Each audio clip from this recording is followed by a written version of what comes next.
Salut tout le monde, je suis de retour pour une nouvelle vidéo. Aujourd'hui, on parle de La jeune fille et la nuit de Guillaume Musso, édité par les éditions Livre de poche et qui contient 527 pages. Ce roman-là, c'est un roman que j'ai absolument adoré. C'est mon roman préféré à vie. J'ai adoré l'histoire, les personnages, la manière d'écrire de l'auteur. Et aujourd'hui, je vous explique tout ça en plus de détails.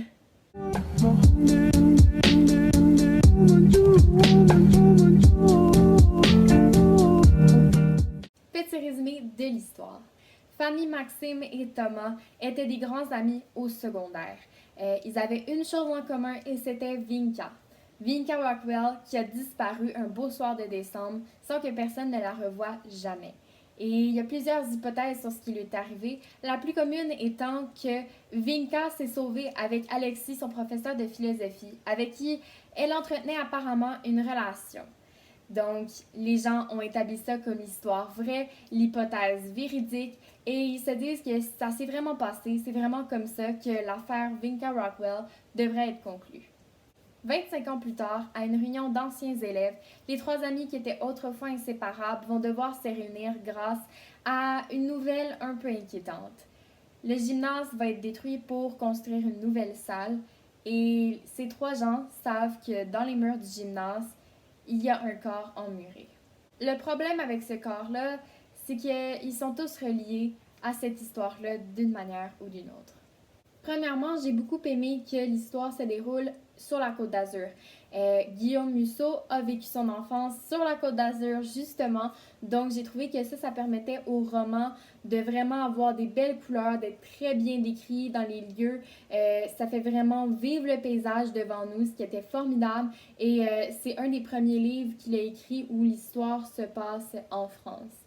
Donc, j'ai trouvé que ça faisait vraiment changement de ses autres romans où l'histoire prenait place plus à New York ou aux États-Unis, en Amérique du Nord. Deuxièmement, bien sûr, vous le savez, dans un roman de Guillaume Musso, je ne peux pas passer à côté de ça, c'est l'écriture du roman. C'est vraiment une plume superbe qui mélange de la description avec de très beaux mots, des métaphores, plein de beaux mots qui s'alignent pour former un monde complètement différent qui nous transporte, mais aussi avec beaucoup de relâchement dans les dialogues. On sent pas que c'est forcé, on sent vraiment que ça pourrait se dire dans la vraie vie, et j'ai beaucoup aimé la plume de l'auteur. Troisièmement, j'ai adoré les personnages. C'est vraiment une bonne partie du livre. Les personnages sont pas superficiels, ils ont vraiment de la profondeur.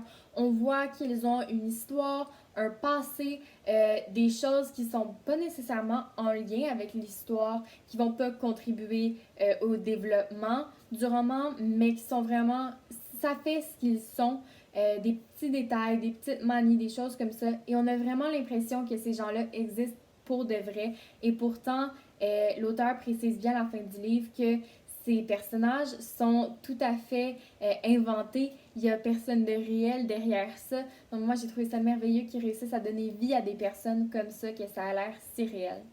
Pour finir, il faut que je vous parle de l'énigme.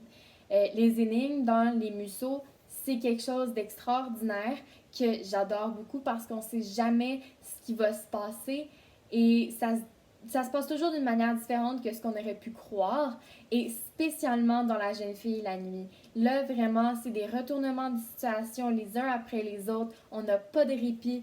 Les personnages sont ballottés de tous bords, tous côtés. Il y a plusieurs choses qui se passent en même temps. Donc, c'est vraiment un roman où est-ce qu'on s'ennuie pas. On va tourner page après page sans pouvoir s'arrêter. Et ça, j'ai trouvé ça merveilleux parce que c'est toujours le fun d'avoir une belle surprise et de ne pas être capable d'appréhender la fin du livre. C'est déjà tout pour aujourd'hui. J'espère que je vous ai donné envie de lire ce roman-là. C'est mon préféré. C'est un roman à lire au moins une fois dans sa vie. C'est merveilleux. C'est une œuvre d'art. Donc, j'espère que vous avez aimé la vidéo. N'hésitez pas à laisser un like, un commentaire, à vous abonner à la chaîne, à activer la cloche pour les notifications et à me suggérer des idées de vidéos, de romans, de livres à lire que vous voulez que j'essaie. Et comme ça, je pourrais faire des vidéos et vous mentionner dans le vidéo avec le roman que vous m'avez suggéré. Bye!